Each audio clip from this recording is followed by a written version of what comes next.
Welcome back to Low Carb Eats. In this episode, we're going to cook a piece of meat that I don't usually cook, and I found pork belly at Costco for a good price. So I figure if I didn't know how to cook pork belly, you may not either. But it's a great piece of meat. Tastes really good. And like all meat, no carbs.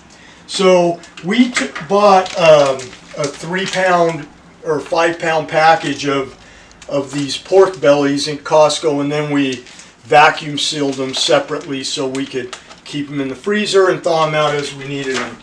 So I'm just going to pop this open, and you'll see that I already have prepared a sheet pan with some Reynolds wrap, and I'm going to take this pork belly out of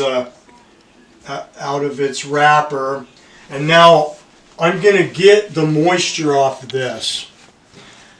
On some pork bellies, you may want to leave this out and leave it just on a plate, on a paper towel, just like that, and let it dry. If you leave it in the fridge for 24 hours uncovered like that, this will be nice and dry. But I've had good luck just patting it dry. And the reason we're going to do that is we're going to put that skin side up. I've seen some recipes where they recommend scoring the skin with a knife, but in the recipe I liked best, they specifically encourage you not to do that. So I'm just going to put this face up, and I'm going to hit it with some salt. I'm going to hit it with some pepper too. I'm going to put just a little oil on it, not too much. I don't want to smoke myself out of the kitchen. The nice thing about this recipe and about pork bellies is you cook them long and slow. So once I prep this, I can chuck it in my oven, leave it for 2.5 hours while I do something else, and come back later. So I've got a little bit of olive oil on here. I'm going to get plenty of salt on it.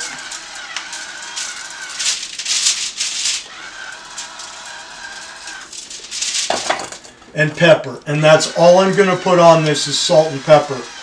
And you might not be very familiar with this. You might say, well, it kind of looks like bacon. Well, it is it essentially is bacon, but it's just a slab. That's all pork belly is. So you can already tell if it's bacon, it's got to be good, right? And it is. We're just cooking a bigger piece, long and slow. So it's oiled, it's seasoned, and it's on our pan. And you'll notice I've got the oven set for 285.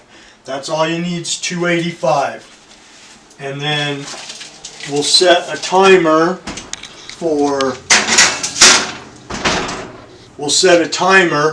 2.5 hours, and I'll see you back then. We'll check this pork belly out.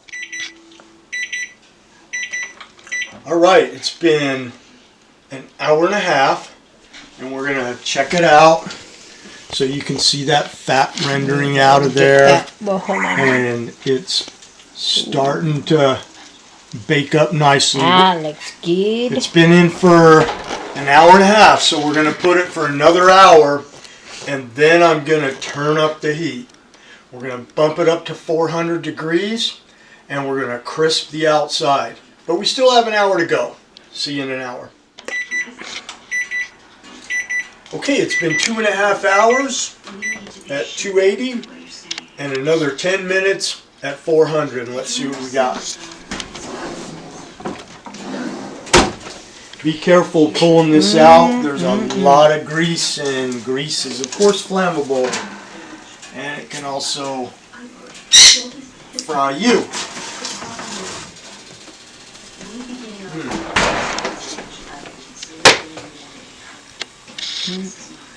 Look at that. Little bit crispy, but not terribly so on the meat. Looks Look good. at that. Oh, yeah. Looks pretty good. It does.